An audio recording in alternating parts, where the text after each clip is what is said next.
बड़ी खबर से त्राल के टाउन हॉल में बीजेपी ने एक प्रोग्राम का इनेकाद किया। इस प्रोग्राम में बीजेपी के तर्जुमान अल्ताफ ठाकुर शामिल रहे। उन्होंने कहा कि साथ ही साथ उनके प्रभारी चेतना त्राल नजीर अहमद समेत कई नेताओं और कार्यकर्ताओं ने हिस्सा लिया। बैठक में इलाके में पार्टी को मजबूत करने की रणनीति पर चर्चा हुई। अल्ताफ ठाकुर ने बताया कि राज्यसभा सीटों के लिए कल उम्मीदवारों की घोषणा करेगी पार्टी। 7 नाम शॉर्टलिस्ट हुए हैं। जैसा उन्होंने कहा कि 7 नाम शॉर्टलिस्ट हुए हैं, जिनमें से 4 को नामित किया गया है। उन्होंने नेशनल कॉन्फ्रेंस में हमला बोलते हुए कहा कि पार्टी सिर्फ अपने हितों को साध रही है। जनता पार्टी ने जिस तरह से हमारे स्टेट प्रेसिडेंट के चीफ सत शर्मा ने कहा कि 7 कैंडिडेट्स को शॉर्टलिस्ट किया गया है और भारतीय जनता पार्टी कल इलेक्शन मीटिंग कश्मीर में बुला रही है, जिसमें हमारे स्टेट प्रेसिडेंट सत शर्मा जी वो भी मौजूद रहेंगे। और जो लिस्ट शॉर्टलिस्ट हुए हैं, सत शर्मा जी है, रविंद्र रैना जी है, डॉक्टर निर्मल सिंह जी है, सुनील सेठी साहब है और भी 2-3 लोग हैं, वो भी कल यहाँ रहेंगे। और कल शाम तक भारतीय जनता पार्टी जो उनकी कैंडिडेट्स है उनकी अनाउंसमेंट करेगी और मंडे को भारतीय जनता पार्टी कश्मीर से अपनी पहली नॉमिनेशन दाखिल करेगी। डिप्टी सीएम सुरेंद्र चौधरी ने किया जम्मू का दौरा। जी हां, सबसे बड़ी खबर आपको दे रहे हैं। डिप्टी सीएम यानी नायब वजीर आला सुरेंद्र चौधरी ने जम्मू का दौरा किया। जम्मू में चौथे ब्रिज का उन्होंने निरीक्षण किया। सड़कों और ब्रिजों का काम जल्द पूरा होगा, ऐसा उन्होंने कहा। वैली ब्रिज के लिए सेना का धन्यवाद भी किया। इस वक्त की बड़ी खबर, डिप्टी सीएम सुरेंद्र चौधरी ने किया जम्मू का दौरा। जम्मू के चौथा ब्रिज का निरीक्षण किया।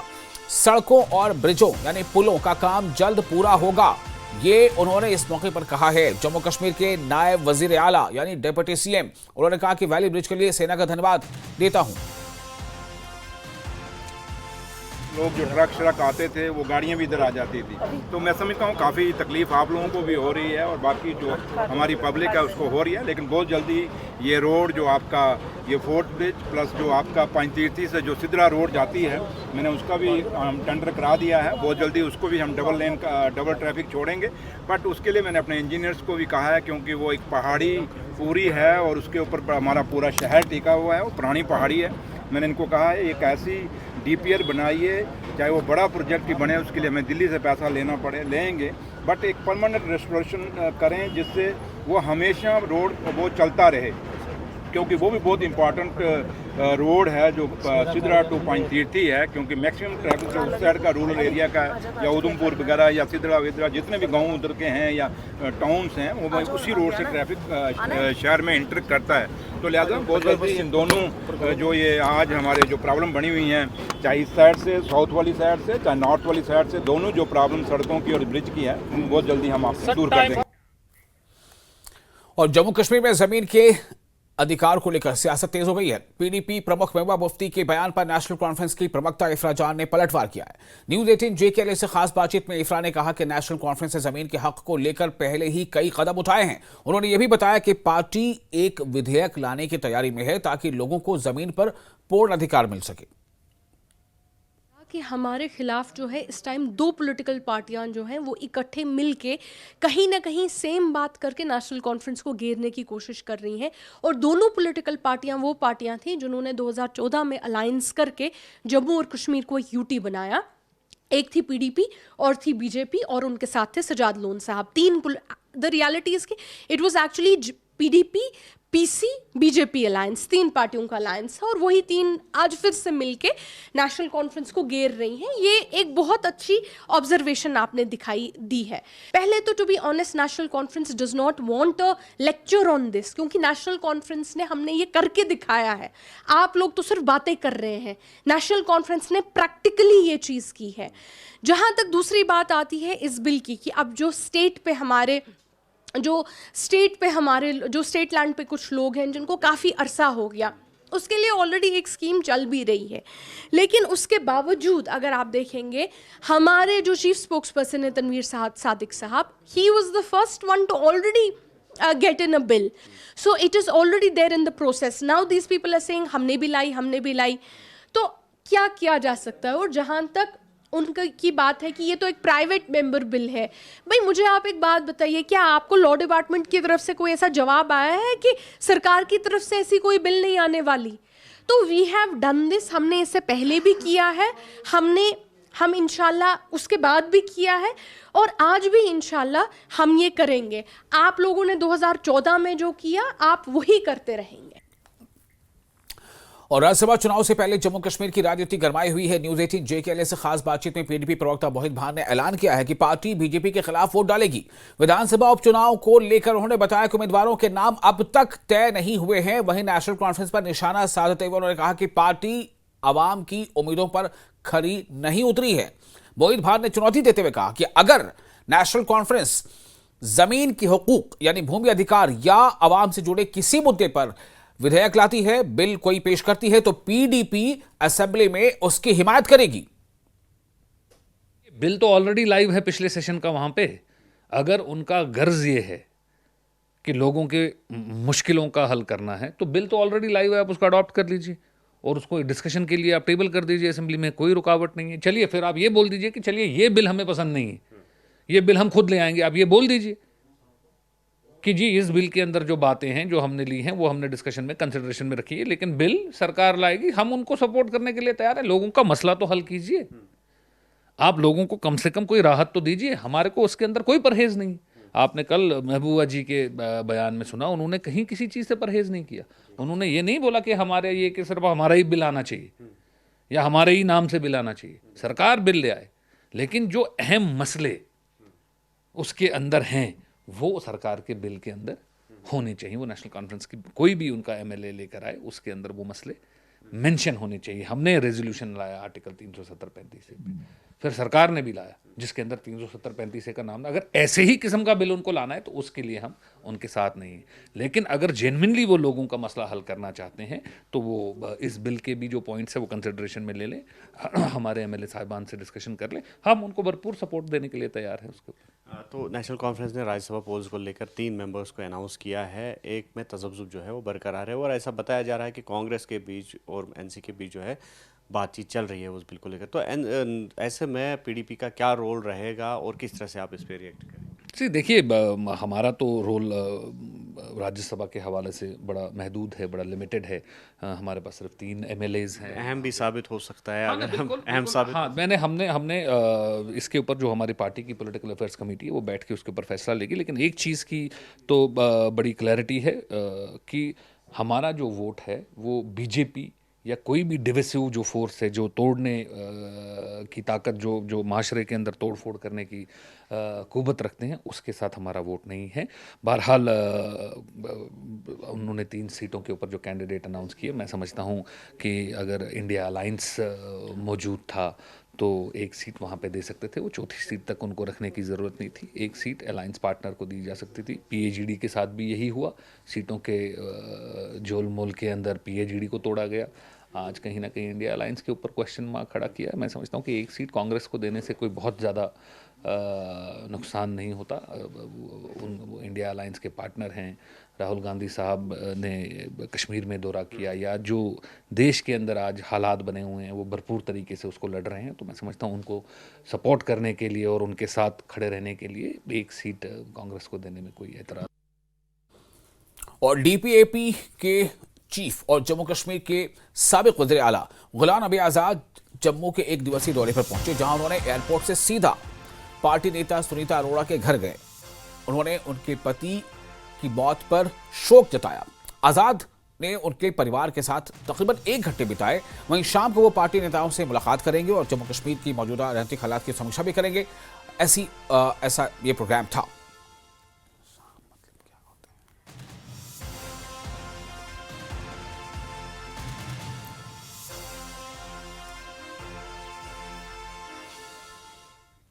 और बारामूला के पटन इलाके में ट्रैफिक कवानीन की खिलाफ वर्जी पर शिकंजा कसते हुए DSP ट्रैफिक मुजाहिद नजीर की अगुवाई में श्रीनगर बारामूला कौमी शाहराह पर एक खास मुहिम चलाई गई। इस दौरान गाड़ियों के लाइसेंस और दस्तावेज की गहन जांच की गई और कई चालान भी किए गए। मुजाहिद नजीर ने आवाम से अपील की कि वो ट्रैफिक नियमों का सख्ती से पालन करें। उन्होंने साफ तौर से कहा कि कानून तोड़ने वालों पर सख्त कार्रवाई की जाएगी। ट्रकों का ज्यादा है, फ्रूट्स जो जा रही है, आ रही है, गाड़ियां आ रही है, रोड ब्लॉक था, आपको पता ही, वो भी उसके बारे में भी आपको इल्म होगा। तो उसकी वजह से जो हमारे कंस्ट्रक्शन की गाड़ियां आप देखिए हर तीसरी गाड़ी के बाद एक बड़ी गाड़ी मिलेगी आपको, ट्रक मिलेगा, बस मिलेगी। वजह यही है कि यहाँ पर सिंगल रोड है, तो वो आहिस्ता चलती है, तो अब लगता है कि ट्रैफिक जैम है। जैम नहीं है, गाड़ियां। स्टंटबाजों को भी हिदायत की दी थी कि आप इससे परहेज कीजिए, वरना आपके खिलाफ सख्त से सख्त कानूनी कार्रवाई की जाएगी। और उमर अब्दुल्ला, सरकार के 1 साल पूरे होने पर रियासी से नाराजगी की आवाजें उठ रही हैं। उनका कहना है कि ख्वातीन को हर साल 12 मुफ्त गैस सिलेंडर देने का वादा अब तक अधूरा है। मकामी लोगों ने इसे सिर्फ चुनावी वादा बताया है। नीरू खजूरिया और युवाओं ने कहा कि महंगाई के बीच ये राहत नहीं मिली। वहीं एनसी नेता तारिक भट्ट ने सफाई देते हुए कहा कि फाइल उपराज्यपाल के पास अटकी है और बीजेपी वादा पूरा नहीं होने देना चाहती। उन्होंने भरोसा दिलाया कि 5 साल के अंदर सभी वादे पूरे किए जाएंगे। के बारे में बात करना चाहूँगा। जैसे इलेक्शन में इन्होंने मैनिफेस्टो में बड़ी सारी चीज़ें रखी थी, और मैं मेरे को जो मतलब हमें जो सबसे अच्छी लगी वो थी कि इन्होंने कहा था कि हम 12 सिलेंडर फ्री देंगे, पर अब पूरा साल हो गया, वो कहाँ गए 12 सिलेंडर। मैनिफेस्टो में इन्होंने बोला था हम रोजगार देंगे, कहाँ है रोजगार? एक नौकरी नहीं लगी है पिछले पूरे साल में। अब आप मुझे बताओ, जैसे जो गरीब लोग हैं, जहाँ औरतें हैं, औरतें बड़ी सारी खुश हुई थी कि हम अच्छी सरकार को वोट करेंगे, उमर अब्दुल्ला जी को चीफ मिनिस्टर बनाया। क्यों बनाया? कि अच्छा लगा कि उन्होंने सिलेंडर के बारे में बोला कि 12 सिलेंडर देंगे, पर हमें तो एक भी नहीं दिख रहा। हमें तो अभी तक कोई सिलेंडर वगैरह नहीं मिले हैं, साल तो हो गया है, तो अभी तक किसी ने भी नहीं पूछा कि आपको सिलेंडर मिले हैं या नहीं मिले हैं। 12 सिलेंडर क्या, तो एक भी नहीं मिला है फ्री तक। एनसी गवर्नमेंट ने बोला था कि देंगे, अभी तक तो दिया नहीं है। घर में सिलेंडर आएगा तो 2 महीने तो निकल ही जाएंगे, एक सिलेंडर तो हो, तो एक नहीं मिला तो मिलने कहाँ से है। सरकार द्वारा ये वादा किया गया था, मैनिफेस्टो में दिखाया गया था कि 12 सिलेंडर और 1 लाख नौकरियों का दावा किया था, लेकिन 1 साल होने वाला है लगभग, लेकिन अभी तक उनका दावा पूरा नहीं किया गया है। हम उनसे ये भी गुहार लगाते हैं कि जो आपने इलेक्शन के दौरान दावा किया था, मैनिफेस्टो में दिखाया था, तो उसको जल्द से जल्द पूरा किया जाए। एक फैसला कैबिनेट में ने जो लिया था, उसमें जो गरीबी की सतह से के नीचे जो ज़िंदगी गुजारने वाले कुछ लोग हैं, उनको कुछ सिलेंडर मिलने जो शुरू हो चुके हैं, लेकिन इसमें एक सबसे बड़ी रुकावट ये आ रही है कि हमारा बिजनेस रूल की जो फाइल है, कोई भी काम होता है वो बिजनेस के रूल के दायरे में आकर होता है। ये जो गवर्नर महोदय यहाँ पर बैठे हुए हैं, इन्होंने उस फाइल को रोक के रखा हुआ है, उस फाइल को ओके नहीं किया है। वो ये चाहते हैं कि जो मैनिफेस्टो में जो वादे किए गए हैं, ये एनसी सरकार जो है ये पूरे ना कर सके। और जम्मू कश्मीर में नेशनल कॉन्फ्रेंस सरकार के 1 साल पूरे होने पर विजयपुर असेंबली हलके से नाराजगी की आवाजें उठ रही हैं। मकामी लोगों का कहना है कि सरकार ने रोजगार, विकास और बुनियादी सुविधाओं को लेकर जो वादे किए थे वो अब तक जमीन पर नजर नहीं आ रहे हैं। खस्ता हाल सड़कें, बिजली पानी की किल्लत और बेरोजगारी जैसी समस्याएं जस की तस बनी हुई हैं। वहीं किसानों को भी कोई राहत नहीं मिली है। लोगों का आरोप है कि सरकार सिर्फ बयानबाजी से काम चला रही है। सरकार की तरफ से अभी तक कोई नज़र नहीं आता, क्योंकि इन्होंने वायदा किया था तो हम 1 लाख नौकरी देंगे, बाकी चीज़ें फ्री की तो बात की बात है। जो पहले कैजुअल लगे हैं उनको पक्का करने की बात थी, उनको अभी तक पक्का नहीं किया इन्होंने। ना तो 1 लाख नौकरी की दूर की बात है, लेकिन जो कच्चे लगे थे पहले, पुराने डेली भी चल रहे हैं, उनको भी अभी तक इन्होंने पक्का करने की बात नहीं की है। तो बाकी रही बात सरकार के कामकाज की, हमें तो कुछ नज़र नहीं आ रहा। इन्होंने बहुत वायदे किए थे जब इलेक्शन शुरू हुई है ना, अपने मैनिफेस्टो में जो भी किए थे, फ्री बिजली, free cylinder, free ration card जो गरीब लोगों को देंगे, अभी तक उसमें हमें तो कुछ भी दिखाई नहीं दे रहा। तो मुझे नहीं लगता कि सरकार नाम की कोई चीज़ है। अभी वो खड्डो वाला जरा सरकार है, अपनी गाड़ी भी इनकी दौड़ रही है, जो आगे भी से चल रही है, लेकिन लोग आम पब्लिक जो खड्डो खाडी है। डेमोक्रेसी के अंदर डिसेंट्रलाइजेशन ऑफ पावर की बात होती है। अगर शक्तियां जो हैं वो एक जगह तक सीमित रखी जाएं, तो फिर कैसे ये बात हो सकती है? डिसेंट्रलाइजेशन ऑफ पावर जब होता है तो वो नीचे तक आती है चीज़ें। और यहाँ आपको सब लोग ये जानते हैं इस चीज़ को कि किस तरह का जो निज़ाम यहाँ पे एक चल रहा है। पहली बात तो ये है कि जब इलेक्शन हुए, इलेक्शन कौन करवाना चाहता था यहाँ पे? इलेक्शन करवाने की तो यहाँ कोई इशा ही नहीं थी, सेंट्रल गवर्नमेंट की भी नहीं थी और कोई भी नहीं था, एलजी एडमिनिस्ट्रेशन की भी नहीं थी। वो तो सुप्रीम कोर्ट के डंडा चला तो उसके बिना पे ये हुआ।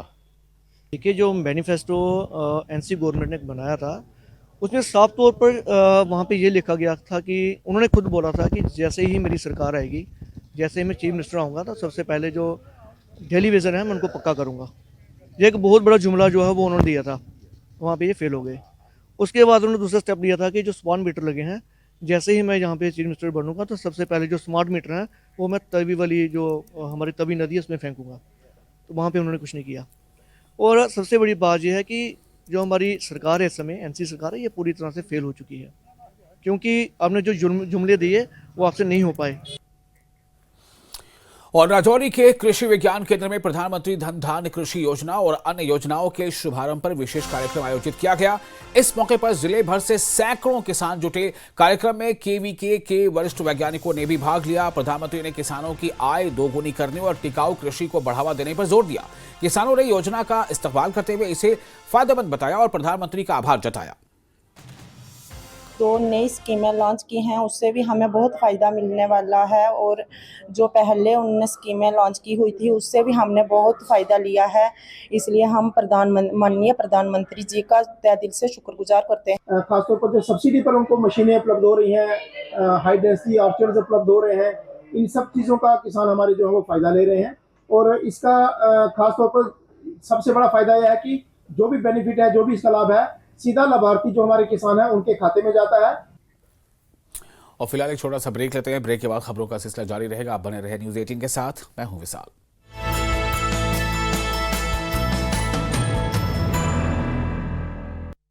पेट सफा। कुपवाड़ा में स्वास्थ्य विभाग की बड़ी पहल, मेडिकल टीमें घर घर जाकर लोगों के स्वास्थ्य सेवाएं प्रदान कर रही है। किश्तवाड़ के टुंड में एक घर में आग लगी, भयंकर आग से पूरा घर जलकर खाक। कांग्रेस ने फिर से भूख हड़ताल शुरू करने का फैसला किया, अभियान का नाम हमारी रियासत हमारा हक। राज्यसभा चुनाव को लेकर बीजेपी प्रदेश अध्यक्ष सत्य शर्मा का बयान, प्रदेश अध्यक्ष सत्य शर्मा बोले जल्द होगा उम्मीदवारों के नामों का ऐलान। पीडीपी अध्यक्ष महबूबा मुफ्ती ने बुलडोजर विरोधी विधेयक को लेकर बीजेपी के हमले पर प्रतिक्रिया दी, कहा सुनील शर्मा को जनहितैषी विधेयकों का समर्थन करना चाहिए। जम्मू कश्मीर के स्टेट हुक को लेकर सुप्रीम कोर्ट में सुनवाई, सुप्रीम कोर्ट ने केंद्र को दिया 4 हफ्ते का समय, 4 हफ्ते में दाखिल करना होगा जवाब। सुप्रीम कोर्ट में स्टेटहुड के मुद्दे पर याचिकाकर्ता ने कहा स्टेटहुड पर सुप्रीम कोर्ट में हुई सुनवाई ने नई उम्मीद जगाई है, 4 हफ्ते बाद अगली सुनवाई जरूर कोई ठोस नतीजा निकलकर सामने आएगा। बांडीपोरा में कांग्रेस ने शुरू किया वोट चोरी के खिलाफ हस्ताक्षर अभियान, कांग्रेस के सचेतक और विधायक निजामुद्दीन भट्ट ने अभियान को किया शुरू। सांबा में देखा गया संदिग्ध ड्रोन, इलाके में सुरक्षा बलों का सर्च ऑपरेशन जारी।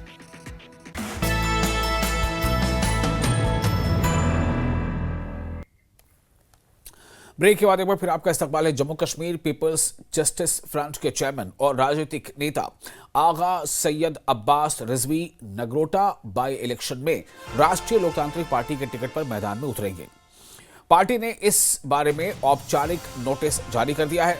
इससे पहले रिजवी ने वाघोरा क्रेरी सीट से डीपीएपी के टिकट पर असेंबली इंतखाब लड़ा था।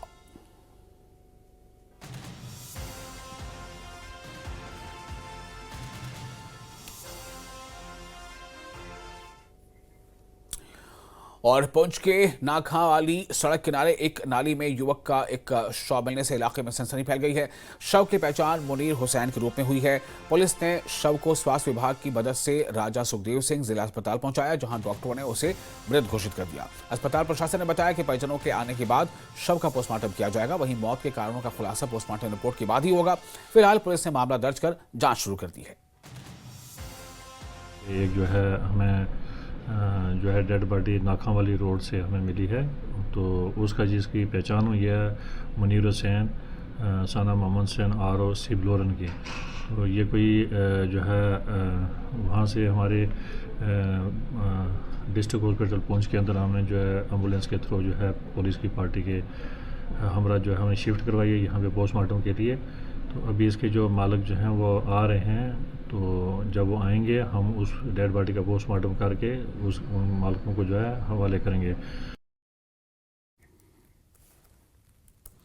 और खबरों में आगे बढ़ते आपको बता दें कि जम्मू कश्मीर प्रदेश कांग्रेस ने मतदाता पंजीकरण को लेकर पुलवामा में विशेष हस्ताक्षर अभियान शुरू किया है। कांग्रेस के वरिष्ठ नेता अब्दुल रहीम राठौर और जिला अध्यक्ष पुलवामा उमर जान की क़यादत में टाउन हॉल पुलवामा में जिला पदाधिकारियों के साथ एक चर्चा हुई। इस मौके पर कांग्रेस नेताओं ने मौजूदा केंद्र सरकार की आलोचना करते हुए कहा कि बीजेपी ने लोकतंत्र को बहुत नुकसान पहुंचाया है। उमर जान ने इस मौके पर पीडीपी की आलोचना करते हुए कहा कि पीडीपी ने केवल भावनात्मक नारों से लोगों को गुमराह किया है। इस पुलवामा के मजलूम आवाम के पास आया था, वो सौदा है कहाँ? पुलवामा की ब्यूटिफिकेशन है कहाँ? मैटरनिटी हॉस्पिटल है कहाँ? मैरिज हॉल है कहाँ? और उन युवाओं के साथ जो वादा किया गया था वो वादे कहाँ है? क्या पीपुल्स डेमोक्रेटिक पार्टी का जो इरोजन हुआ था 2019 में, जब वो रिश्ता करके आई थी 14 के चुनाव में कि हमने इस पिरवर कश्मीर को बचाना है, कहाँ बचाई वो पिरवर कश्मीर? कहाँ गए वो मुफ्ती साहब के ख्वाब? अगर ये ख्वाब था इस जम्मू कश्मीर को, यहाँ का तशक्कुस, मेरे बुजुर्ग का इज्जत, मेरे बुजुर्ग का विकार अगर छीना किसी ने, वो पीपुल्स डेमोक्रेटिक पार्टी है। और सौदा किनके साथ किया था? भारतीय जनता पार्टी के साथ। और ये बता दें कि बारामूला के पटन स्थित SSM कॉलेज ऑफ इंजीनियरिंग में 23वीं शासी निकाय बैठक और दूसरी स्वायत्त प्रबंधन समिति की बैठक मुकम्मल हो गई। प्रोफेसर डॉक्टर तारिक अहमद पांडे की अध्यक्षता में आयोजित इस बैठक में कई विश्वविद्यालयों और संस्थानों के डीन और विशेषज्ञ शामिल हुए। कॉलेज की शैक्षणिक गतिविधियों, नए पाठ्यक्रमों पर विस्तार से चर्चा की गई। विशेषज्ञों ने कॉलेज की तरफ से शुरू आर्टिफिशियल इंटेलिजेंस कोर्स की सराहना की। Conducted, in fact, a lot of academicians were here. They put up their suggestions towards the improvement of infrastructure, towards the improvement of courses, new courses to be introduced, and towards discussed many points regarding the autonomous status of the college, for adherence to the AICTE guidelines and all that. So this was a very productive meeting, which I hope will inshallah give new impetus to the SSM College of Engineering, and it will grow further on. Poonch में अंतर्राष्ट्रीय बालिका दिवस बड़ी धूमधाम से मनाया गया। जिला समाज कल्याण विभाग और शिक्षा विभाग के संयुक्त आयोजन में छात्राओं, शिक्षकों और गणमान्य नागरिकों ने हिस्सा लिया। कार्यक्रम की अध्यक्षता प्रिंसिपल अंजुम शाहीन और जिला समाज कल्याण अधिकारी खलील अहमद बांडे ने की। जिला विकास उपायुक्त अशोक कुमार शर्मा और मुख्य शिक्षा अधिकारी मुख्तार मिनहास मेहमान खुसूसी रहे। छात्राओं ने भेदभाव के खिलाफ आवाज उठाई और समान हुकूक का यहाँ उन्होंने इस समान हुकूक दिए जाने की अपील भी की। डॉक्टर और पुलिस अधिकारी ने स्वास्थ्य और कानूनी जागरूकता लोगों में पैदा की।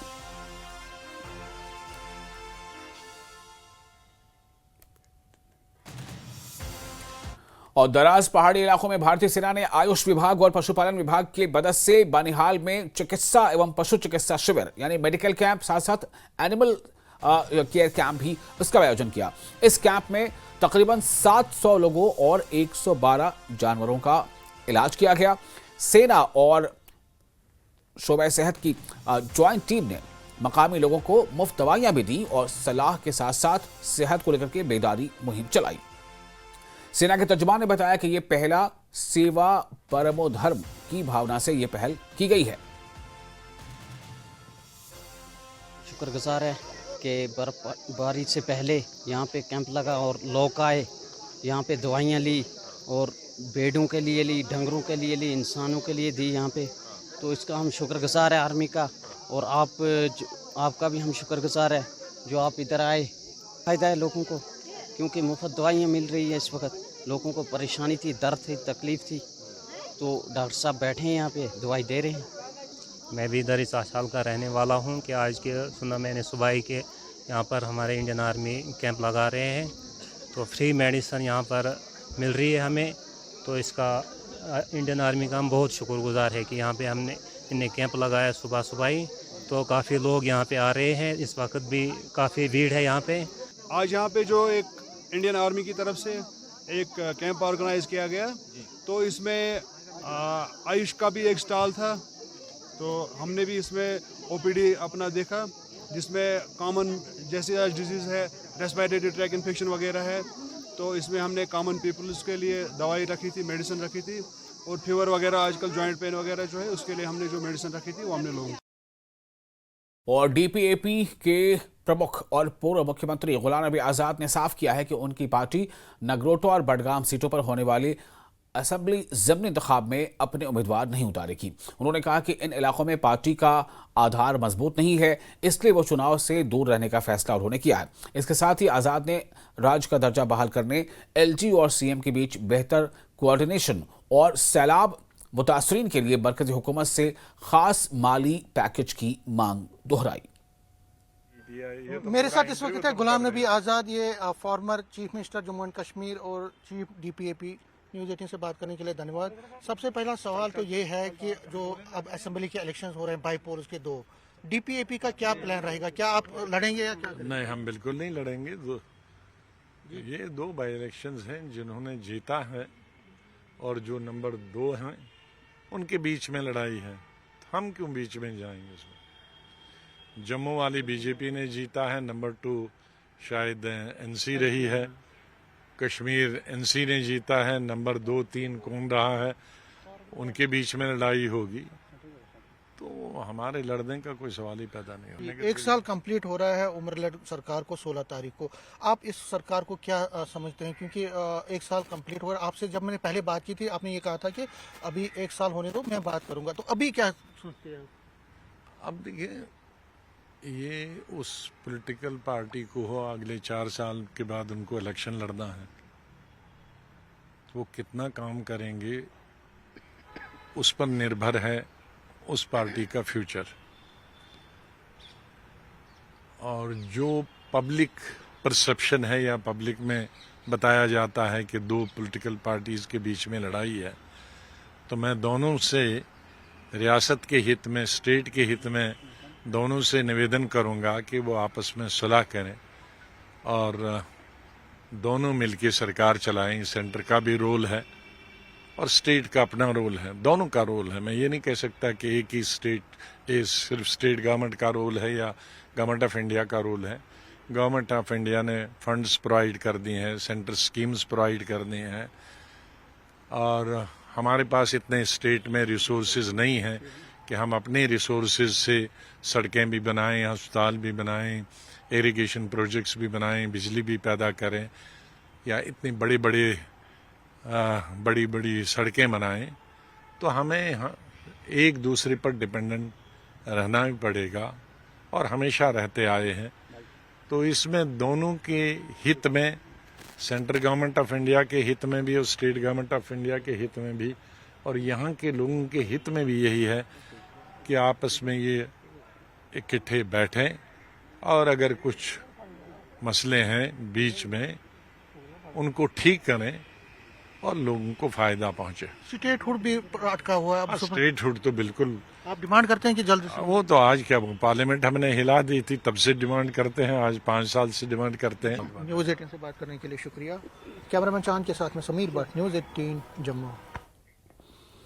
और राजौरी की विधायक इफ्तिखार अहमद ने आज क्योरा पुल्ली में बहुप्रतीक्षित विकास कार्यों का उद्घाटन किया। ये प्रोजेक्ट वर्षों से लंबित था, जिसे अब विधायक की सक्रिय भागीदारी में शुरू किया गया है। उन्होंने निर्माण एजेंसी ग्रिफ को निर्देश दिए हैं कि कार्य में तेजी लाई जाए और गुणवत्ता से कोई समझौता न हो। इफ्तिखार अहमद ने कहा कि सभी जायज मांगों को प्राथमिकता के आधार पर पूरा किया जाएगा और पूरे इलाके में समान विकास सुनिश्चित किया जाएगा।